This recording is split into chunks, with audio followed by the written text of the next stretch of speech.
Many seek the path to victory, but only one can stand glorious over all.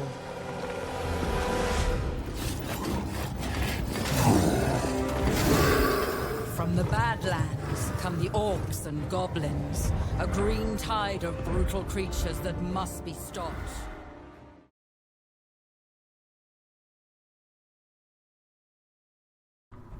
Hello and welcome to another Total War Warhammer guide. I always have trouble saying that. It should be Total Warhammer. Damn those trademark bollocks.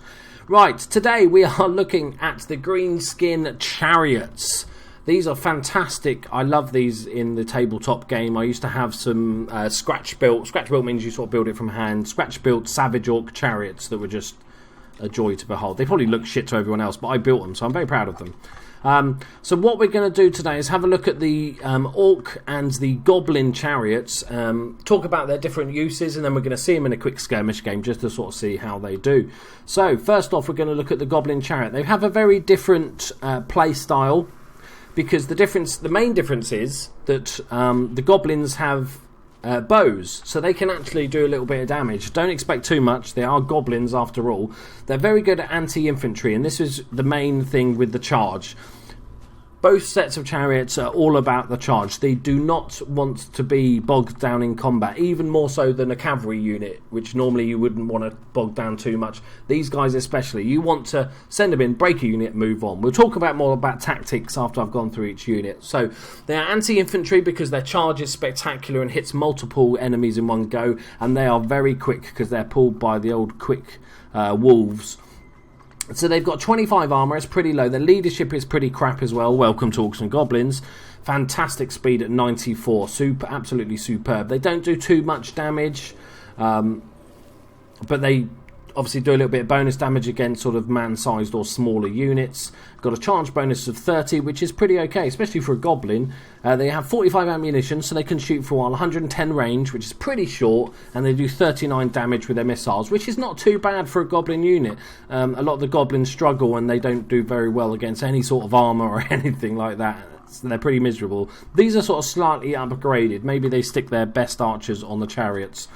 Next up, we're going to look at the Orc Boar Chariot. So these guys, you've got two crew, the one that whips the boars into action, the other's got a spear, so they don't have any range whatsoever, but they are a more hefty unit. As you can see, these boars are pretty scary if they were to charge you. So as opposed to the Goblins, where you get 6 in the unit for 4,200 hit points, these boar chariots are slightly more hit points, and there's only 3 of them. So they do pack a punch, and they have quite a bit of survivability. So they've got 55 armour, which is quite an upgrade from the Goblins. 60 leadership, which is a lot better as well. Nowhere near as fast. Obviously boars, like you know nature. Boars aren't as quick as wolves, and apparently, and their orcs are fatter, so they probably slow down a bit, pulling those two fatties around. They do a bit more damage, and they do have they're anti-infantry again, and they also armour piercing, meaning that they can go against heavier units and still do a decent amount of damage. But they do have a fantastic charge of 80 compared to 30 of the Goblins. So let's see them in action, and we will discuss how to use them in your battles. Obviously, this is just a fun little skirmish. I'm not really actually teaching you anything with this. It's just while I talk, really. So we're going to send them forward against our spearmen at arms with shields, couple of units.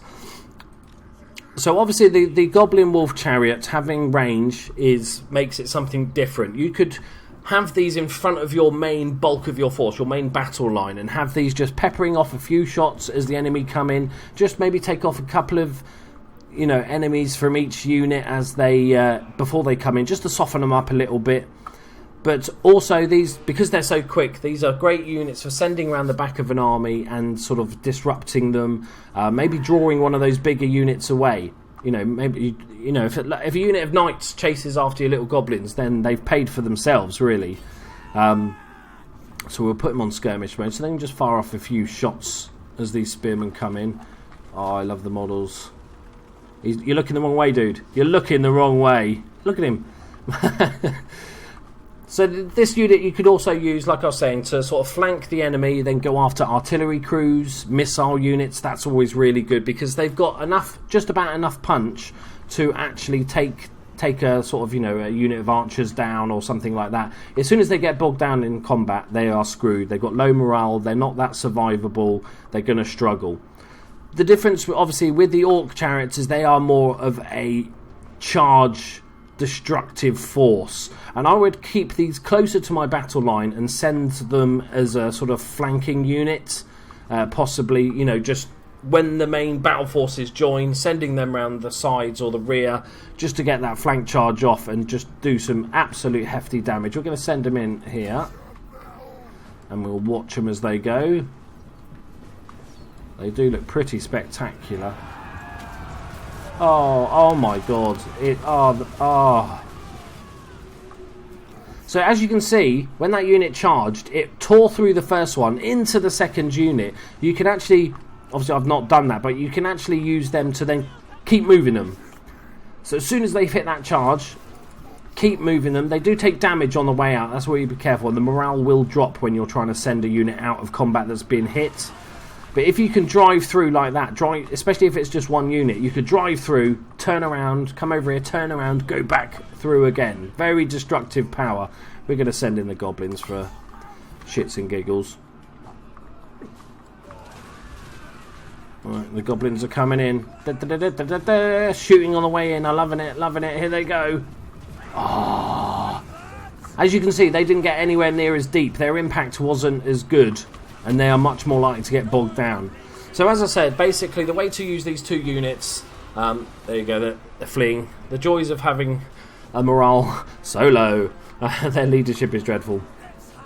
As I said, so the difference, to sum up, the difference between the two units is that the goblins can be used as a little poke force just to whittle down a bit of the enemy or to draw a bigger unit away, and can be used as a hunting down missile infantry and artillery crews, that sort of thing. They're perfect for.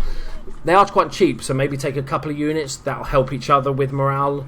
So the orc units, literally just sending our little big boss to have some fun. So the Orc Boar units are basically used much more as an impact cavalry. You want to get them stuck in the fight. You still don't want to get bogged down, but you want to charge through a unit, out the other side, round again, come back again, that sort of thing, and use them to sort of flank charge and break those forces on that main battle line. There you go, guys. I'll leave you with our boss kicking arse. I just like staring at the units, I've got to say. As you can see, our brave goblins our brave goblins have scarpered, but as you'd expect, that's the joy of Orc and Goblins. Thank you very much for joining me, guys. If you enjoyed the videos, please hit that like button. I'm doing a unit guide for every single unit in the game, and then we're going to go on to some more advanced tactics, battle setups, formations, that sort of thing. Thank you very much for joining me, guys. See you in the next one. Bye-bye.